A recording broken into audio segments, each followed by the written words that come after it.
So I've been doing Aikido 25 years. I did judo as a teenager and wanted to move away from competition. My chiropractor actually suggested it as something symmetrical, and I've never looked back.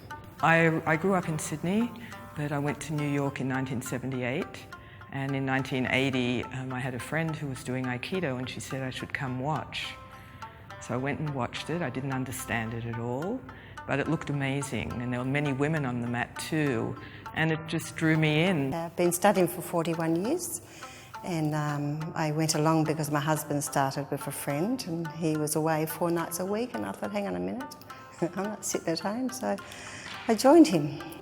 Aikido is a unique martial art in that it's a truly contemporary idea that Budo, or the study of the martial way, should be about trying to create a better world. The way we train was evolved to suit that philosophy. It was founded by a man who, as a young person, tried very hard to be very, very strong, but he realized that if you continued to base your life on fighting and competition and conflict, ultimately someone would beat you, or in the end old age would beat you. Aikido, you're using somebody else's strength and using their momentum. So it's one of the arts that's very soft, yet can be very hard. But yeah, it's being able to use other people's momentum and being aware of your space.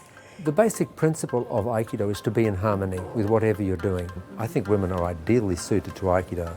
You train with everybody, irrespective of size, shape and strength. That the best Aikido has no strength. It's like being caught up in a whirlwind. And so I think that's why women have a natural advantage. We don't have to learn how to not use strength.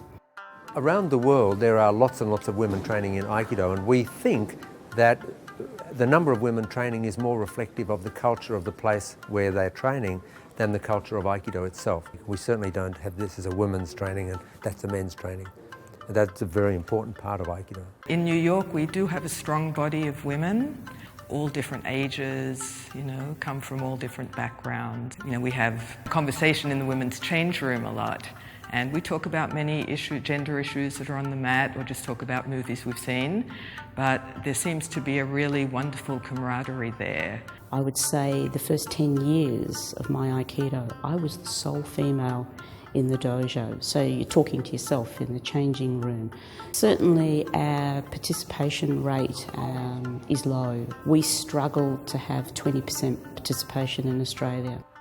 Some women take time to get used to contact and being touched by men, and it's very physical. Sometimes the younger generation, I think, have an issue about females. They don't want to hurt them, and they have this, they treat us gently until we throw them, and then they think, hang on a minute. After a while, they sort of learn that, okay, she can give it, that means she can take it, sort of thing. Generally speaking, the atmosphere in Aikido is very harmonious and friendly.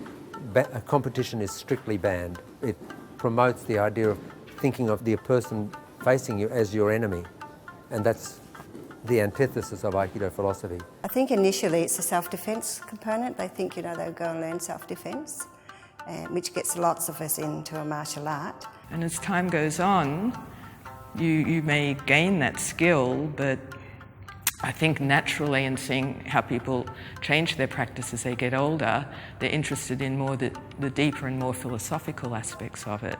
You start as a young, arrogant person, and you get older and things change. It's my mental well-being. It gives me focus. It makes me calmer. I'm a better person for doing it.